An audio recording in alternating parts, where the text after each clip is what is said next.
نحمده ونصلي على رسوله الكريم أما بعد فأعوذ بالله من الشيطان الرجيم بسم الله الرحمن الرحيم ربي يسر ولا تعسر وتمم بالخير وبك نستعين آمين اللهم آمين السلام علیکم ورحمۃ اللہ وبرکاتہ۔ تو جی آج کا کویسچن ہے، کیا کوئی جرائم کی وجہ سے بھی اندھا اور بہرا ہو جاتا ہے؟ اس کا آنسر ہمیں ملتا ہے سورہ مائدہ کی آیت 71 میں۔ بسم اللہ کرتے ہیں اس کی ٹرانسلیشن کے ساتھ۔ اور وہ یہ سمجھ بیٹھے کہ کوئی پکڑ نہیں ہوگی، اس لیے اندھے بہرے بن گئے۔ پھر اللہ نے ان کی توبہ قبول کی تو ان میں سے بہت سے پھر اندھے بہرے بن گئے، اور اللہ ان کے تمام اعمال کو خوب دیکھ رہا ہے۔ بے شک یا رب العالمین۔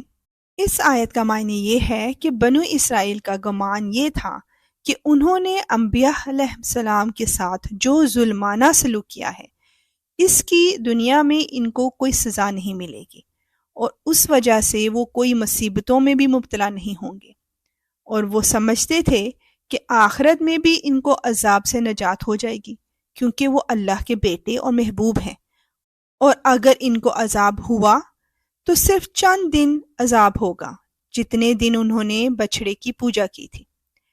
اس آیت میں بنو اسرائیل کے متعلق 2 مرتبہ فرمایا ہے کہ وہ اندھے اور بہرے ہو گئے۔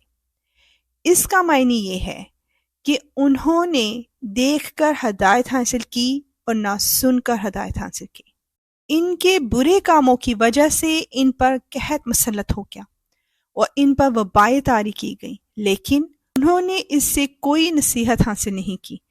پھر ان کے دلوں میں ایک دوسرے کے خلاف حسد اور بغض پیدا کر دیا گیا، وہ ایک دوسرے کے خلاف لڑتے اور ایک دوسرے کو قتل کرتے، لیکن انہوں نے اس سے بھی کوئی عبرت حاصل نہیں کی۔ بنو اسرائیل ہدایت کو حاصل کرنے سے 2 مرتبہ اندھے اور بہرے ہوئے۔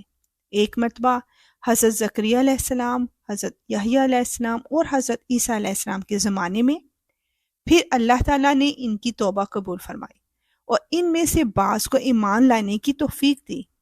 ان میں سے پھر بہت سے لوگ اندھے اور بہرے ہو گئے، اور سیدنا محمد مصطفیٰ صلی اللہ علیہ وآلہ وسلم کے زمانے میں انہوں نے آپ صلی اللہ علیہ وآلہ وسلم کی نبوت اور رسالت کا انکار کیا، اور کم لوگ ایمان لائے۔ اس آیت کا دوسرا پہلو یہ ہے کہ پہلی بار یہ اندھے اور بہرے اس وقت ہوئے جب انہوں نے بچھڑے کی پوجا کی، پھر انہوں نے توبہ کی اور اللہ سبحانہ و تعالیٰ نے ان کی توبہ کو قبول کر لیا۔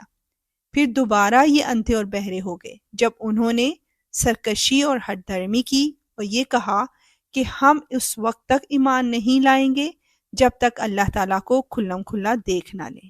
استغفر اللہ۔ چونکہ یہودیوں نے یہ گمان کیا تھا کہ انہوں نے رسولوں کی جو تکذیب کی ہے اور ان کو قتل کیا ہے، ان کو اس کی کوئی سزا نہیں ملے گی، تو اللہ تعالیٰ نے ان کو اس گمان کا رد کرنے کے لیے فرمایا کہ انہوں نے 2 بار سرکشی کی، اور ہر بار اللہ نے ان کو اس کی سرکشی کی سزا دی، جس سے تمام یہودی ویران اور برباد ہو گئے، اور ہر سزا کے بعد انہوں نے توبہ کی، اور توبہ کے بعد وہ پھر اندھے اور بہرے ہو گئے۔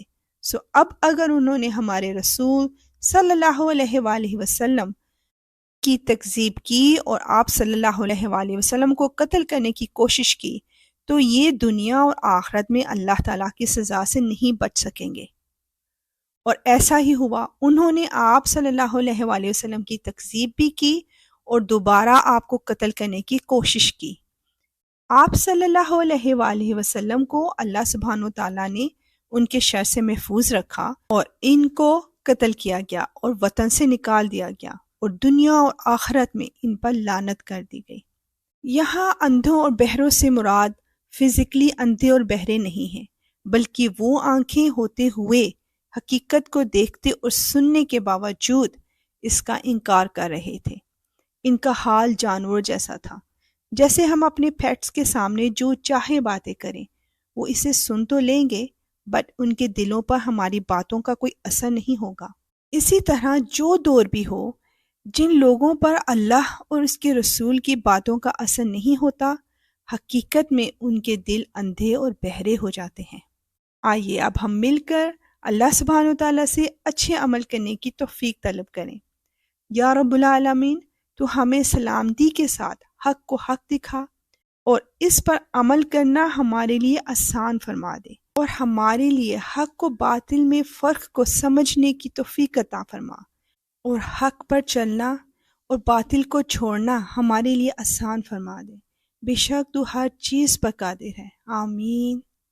اور اب نیکسٹ ایپیسوڈ کا کویسچن، اہل ایمان کی آزمائش پہلے زیادہ تھی یا اب؟ انشاءاللہ ملتے ہیں اس کے آنسر کے ساتھ۔ اب اجازت، وآخر دعوانا ان الحمد للہ رب العالمین۔ سبحانک اللہم وبحمدک، اشہد ان لا الہ الا انت، استغفرک واتوب الیک۔ السلام علیکم ورحمۃ اللہ وبرکاتہ۔